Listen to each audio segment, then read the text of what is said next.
जिल्ह्यातील पाटण तालुका तीर्थक्षेत्र श्री नाईकबा देवाची यात्रा सालाबादप्रमाणे भरली जाते। या नाईकबा यात्रेसाठी तालुक्यासह राज्यातून भक्तगण मोठ्या भक्तिभावाने उपस्थित होतात। दरम्यान श्री क्षेत्र नाईकबा पहाटे पालखी पाचच्या दरम्यान मंदिराभोवती प्रदक्षिणा घातल्या जातात। मानाच्या सासन काट्या भक्तगण खांद्यावरती घेऊन गुलाल खोबऱ्याची उधळण करत जयघोष करतात।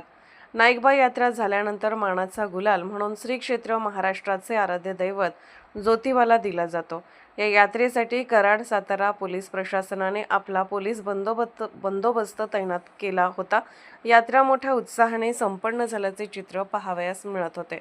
काही भक्तगण आणि सेवारक्षक दल यांच्यात वाद निर्माण होऊन काही काळ वातावरण तंग झाले होते। पोलीस प्रशासनाने हा वाद विकोपाला जाऊ नये याची दक्षता घेतली म्हणावी लागेल। सतर्क लाईव्ह न्यूजसाठी वडणगे प्रतिनिधी ज्योतिराम घोडके।